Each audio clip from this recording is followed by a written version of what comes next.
Welcome everyone to the V8 SuperTrucks Round 4 recap, which took place at Nurburgring Grand Prix circuit from April 9th to April 10th. Now this was a very exciting race. It was the first of two Members' Choice venues of the season, and the weather couldn't be any more perfect for the drivers. We had a very cool track with track temperatures at 70 degrees on Saturday's practice and late afternoon, which helped contribute to that. And again, we had overcast skies. However, on Sunday, again, clouds cleared out, track temperatures and ambient temperatures went up, but it was still a dynamically cooler track than what we had at Interlagos in round 3. Strength of field for this race is the highest we've seen all season with a 32.94, and pole position again was Mika Eshaus with a 2:37, 1:56, 6:23. So everybody was excited to get this race underway. Turn 1's a little hairy here because it is a tight hairpin. You can see trucks going 3 wide. It would not be a surprise. Mika out of the gate with a nice jump. Carl Martin looking for second place, getting around Christian Chandler there. Chandler's going to go a little bit late on the braking and hold Martin off. And you can see lots of 2 wide as everybody funnels through turn 1. Going into turn 2, we got 3 rows, 2 wide. Just a lot of racing going on. By the time we hit lap 3, you see James King gets sideways there. Sam Harris dives to the inside, keeps it going, but the battle does not end there. It continues on in lap 3 as they head down towards turn 13, which is very fast. The trucks are doing 130 plus. You see Blake Reynolds, who's the newcomer, get a little sideways but hang on to it, and he's going to have to wait to make another play. They go through the final chicane. King runs wide. Reynolds goes underneath and takes the position. Yes, he does. He does clear the position. You see King there with a little bit of wobble and a battle behind. Looks like it was Stowe and Clifton Cockrell coming down the field. By the time we reach lap 5, we have our first and only lead change of the race.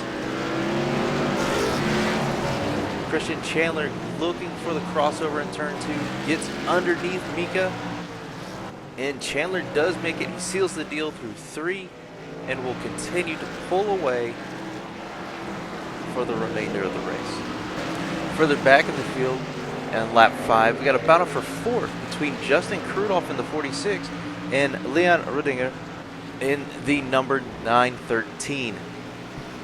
Go through turn 13 quite quickly. Tail to nose, and Leon goes to the inside of Krudoff, takes at the chicane, a very bold move, and will continue to chase down the leaders that have pulled quite a bit of distance of the rest of the field. The races did not just exist up front. The battles were intense throughout the field. As we took to lap 6, look at this battle for 11th between Justin Davis and Aaron Stowe. 2 trucks have been pushing each other for a number of laps. Davis tries to get a little aggressive at entry of 1, locks it up, and runs extremely wide, giving Stowe and almost Thompson an easy pass. Daniel Thompson's been kind of waiting his time as everybody else battled out, trying to preserve the tires, and it seemed to pay off. Davis dives under Thompson going into 3. Thompson gets a little loose on throttle, and that's going to put him off track. And Davis is going to hold on to position. But like most battles at this track, it does not end quickly. Stowe runs a little bit wide, which allows Davis to catch back up as they head down towards the infamous turn 13. And run 2 wide. Davis catches the curb, catches Stowe. They both go off the track, and the 82 hits the wall hard.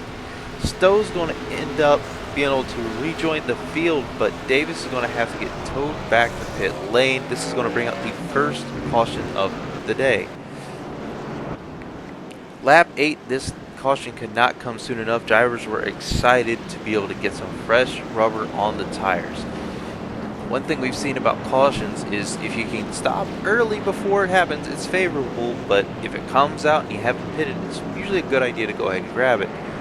You see Davis there, he's got the truck repaired and is going to get waved around, which will put him back on the lead lap. but he will have to catch the leaders before they go green. Unfortunately, by the time we get to lap 11, the green flag does not fly for long as the 110 spins out in the arena. You see the 7 swing wide and the 99 have to check up. Really quick maneuver there from Scott Johnson in the 07 car, being able to stay clear. And the 110 just had a punch throttle. Now this time through, we didn't expect to see cars enter pit lane, but Blake Reynolds and Andrew Mendez both went in for another set of tires. Lap 14, battle for 6 continues as we see Brian Howard get around Justin Krudolph running wide. Now the biggest thing that been the issue here is drivers were not accustomed to how cool the track is, so it was very easy to overdrive the truck, as we've seen already. You see Howard sitting there trying to make a play on Sky Willis, not quite able to close it, and just a gaggle of trucks behind looking to catch back up.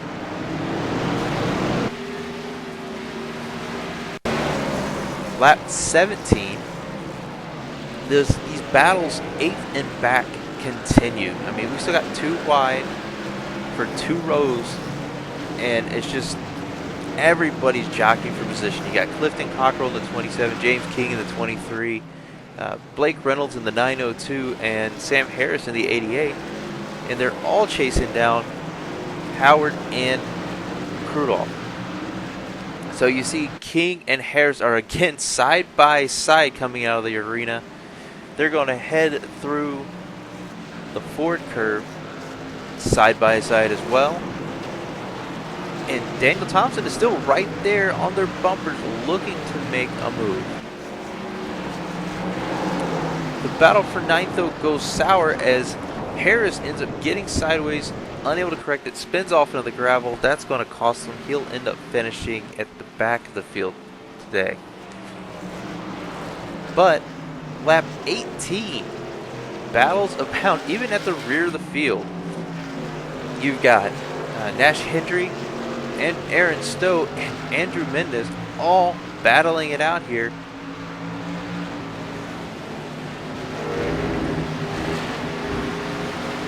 Mendez looking at inside his Stowe as they approach his chicane. Is late on the brakes, locking up that inside tire a little bit, but is able to hold his line, take the position. I think Stowe was a little bit apprehensive on how fast Mendez went into that corner.